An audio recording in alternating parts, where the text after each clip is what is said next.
president told our ABC's George Stephanopoulos that it would have to be the Lord Almighty to convince him, and then he was almost in disbelief.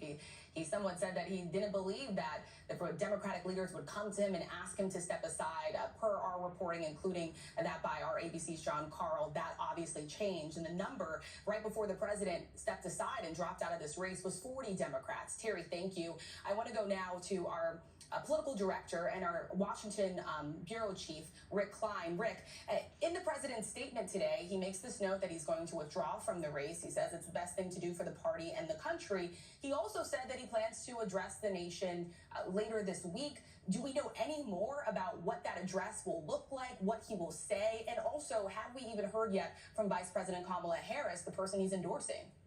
We have not heard from Vice President Harris, and we haven't heard from President Biden about anything else he plans to say. And the silence is deafening when you think about how little we've heard from Biden at all since last Wednesday. When he was diagnosed with COVID on Wednesday night, he landed after coming back from a campaign trip in Las Vegas. We remember him walking down those steps, talking briefly to cameras. That's the last thing we've seen of any public statement of any sort from President Biden. He's been in Rehoboth at his beach house, recovering from COVID, obviously consuming the news, not talking to many people either. I've talked to a lot of associates who say they had no contact. It was really very close family members and a few aides that had any contact with him at all, even as he did the business of being president. And he only told his closest aides and advisors about this just literally a minute or so before the public statement was sent out. And obviously this caught them also off guard that they had made no plans for this additional public address. It's not clear when, where, how it will happen. I'm told it won't be today because the letter says it will be later in the week. And as for Vice President Harris, nothing from her either at this stage. I think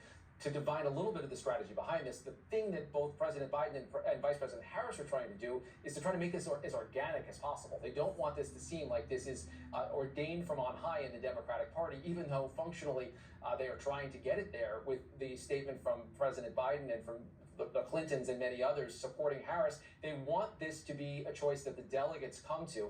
They believe that she is the right choice, but at least gives the option or the appearance of an openness to a process that they don't want to actually happen because they don't want a mess. And again, we've seen nothing from any major candidates or potential candidates saying that they would challenge Harris or seek the presidency themselves, but neither are they. I'm talking about some governors, senators, even members of the cabinet that are widely rumored to be considering something if it's a spot on the ticket. None of them are coming out and supporting Harris either. So there's some really interesting, very careful statements that are being sent out, and often what's not being said is more important.